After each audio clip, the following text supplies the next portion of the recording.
Got a little slice of classic Americana.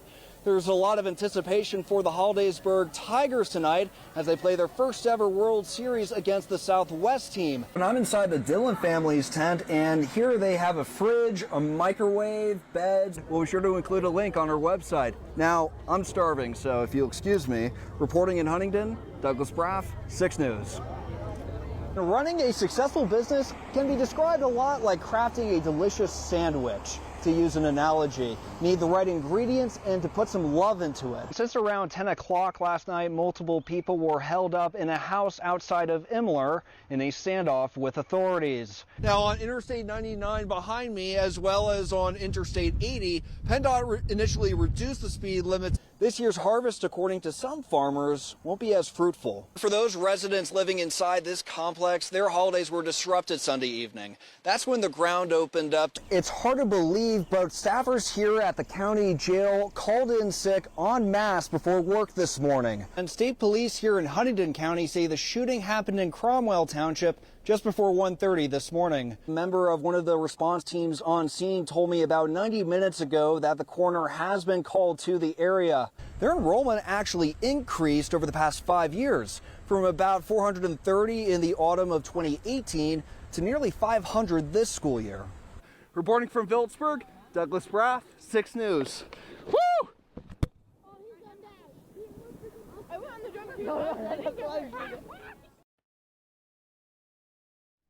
Will all this last-minute campaigning actually make a difference? Douglas Braff talked to both decided and undecided voters in Center County today to get the pulse of the electorate. For some, it's the easiest decision they can make. But for other voters, they tell me this election is forcing them to choose between the lesser of two evils. And that's assuming they even plan to vote. Are you decided or undecided? Undecided. I'm undecided. I'm a decided voter. I'm undecided. I'd say I'm decided. I'm pretty decided as well. By who to vote for? I'm probably undecided right now. Still looking over some things as far as like policies, stuff like that. I think it can be very stressful and overwhelming, and I don't think that my vote is worth the personal stress. For those undecided, why? Frankly, I don't like either candidate, and as of now, I'd rather vote for nobody than two bad options. Not even a third party? If a third party candidate ran that I liked, maybe. I truly don't know where I stand, so I don't feel like I should vote if I don't know. People suck in politics, in my opinion. People need to find a middle ground, and they just don't, and people aren't willing to move. But with mere days left until Election Day, what tips voters who made their choice one way or the other?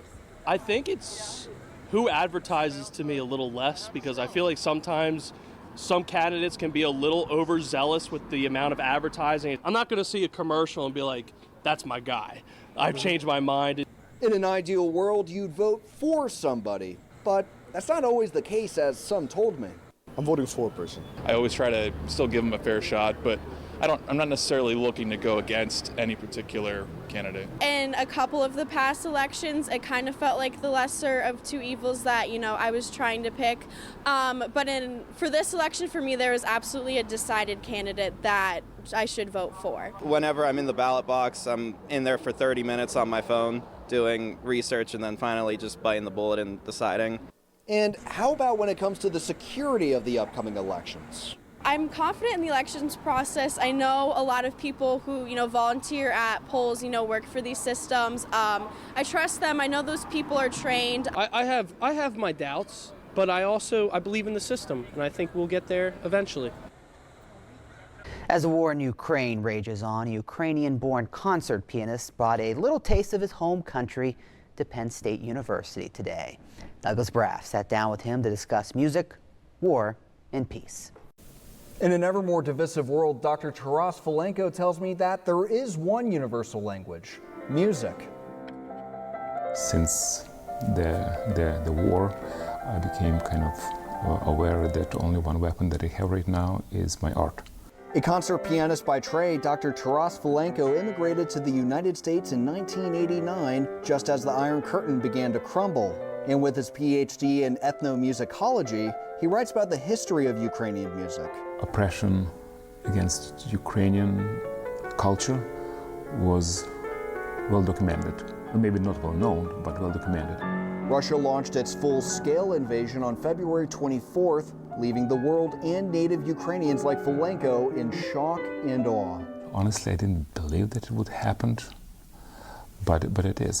For him, it hit close to home. So this war is very personal to me because my three nephews on the front line, and some of them lost already friends and colleagues, like one of the dancer from the opera house been killed a couple of days ago. The Russian military leaving a path of utter destruction throughout much of the country and committing unspeakable acts along the way.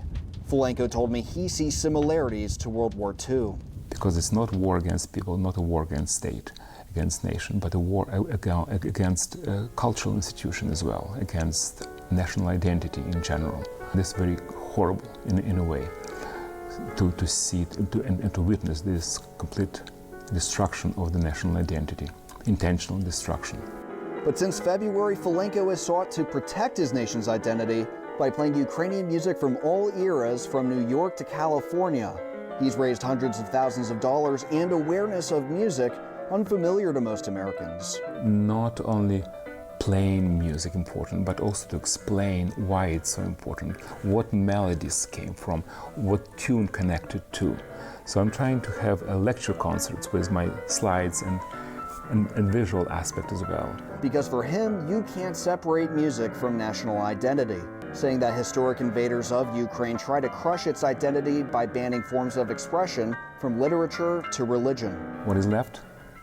Very often music as an oral tradition, kind of backbone of the history. The music became kind of a symbol of resistance. I know the history of Ukraine mostly through songs and ballads that my relatives and friends been singing when I was young.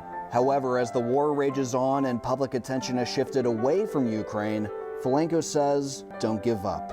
Yes, it's horrible, but we can't be tired, because otherwise there is no fate in humanity. So that's why I'm here with my music, because I can fight. Dr. Folenko has songs on Spotify, so we'll be sure to link that and the organization he works with to help Ukraine on our website.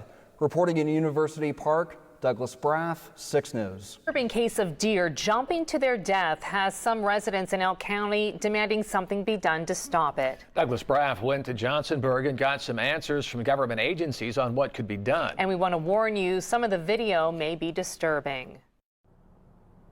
The snow may have stopped falling from the sky, but for some Johnsonburg residents, it continues to rain deer.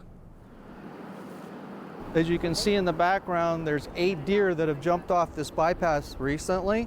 Since we lived on the other side of the bypass, we've had 25 deer jump to their death in a populated area. That end of the bypass is probably more dangerous than any other area, because that's the only place that it crosses over a populated area. Bill Boylan and other residents tell me they tried reaching out to PennDOT, but say they did not get the response they were hoping for. PennDOT apparently doesn't see the wisdom of putting maybe a diversion fence for the deer, or maybe some nets to catch all the debris that comes off from the snowplows that plow it over. We've contacted PennDOT on different occasions. Also the Game Commission. The Game Commission's been very cooperative. Without some sort of barrier, Boylan says the deer will most likely continue to jump. What happens is here, the deer could be very easily diverted if they would put up a fence on the point of this hill. They come down off of here, they get frightened out onto the bypass, they panic, one jumps off, and they all leap off. Julie Patasak also reached out to the state and regional game commissions. She says they pointed her to PennDOT, but she says she feels this could impact the hunting season in the region. All of them are doe, and that's, potentially could have been how many more deer populating if they wouldn't have died. They are the mothers to carry the baby deer. And with the warming weather, she fears the bodies will start to stink. But they're literally jumping to death. And that, to me, looking at them, it's disturbing. We talked to PennDOT about the situation, and they tell us they are now looking at it. We started taking a look at it, trying to really determine where the deer are coming from. How are they ending up on that bridge is really the problem we've got to solve first before we can determine if there's anything we can do or not. He says PennDOT became aware of the deer only 2 weeks ago, and that they had a conversation with their people a week ago about the issue. I'd say over the next couple of weeks, we'll try to get an answer together and, or try to get at least an idea of what's going on and what's causing the problem. We understand where they're coming from, and we'll look into it and see if there's something that we can do that involves the roadway, that we can make it safer for the animals and obviously anybody that's a resident in that area. So we'll definitely take a look at it and see what we can do. Reporting in Johnsonburg, I'm Douglas Braff. In Havener, we start tonight with a manhunt underway for a gunman who shot 3 people, including 2 teens, at Kennywood Amusement Park near Pittsburgh on Saturday. Buckingham Palace officials have announced the funeral arrangements for Queen Elizabeth. This comes the same day Charles was proclaimed as king. We begin this evening with breaking news out of Stoystown in Somerset County. Multiple crews responded to a house fire on the 300 block of Lakeshore Drive today. On this Christmas Eve, today's the day to raise a glass to National Eggnog Day. Officials saying they're unsure if the house is a total loss, but that the Red Cross was called to help care for the family.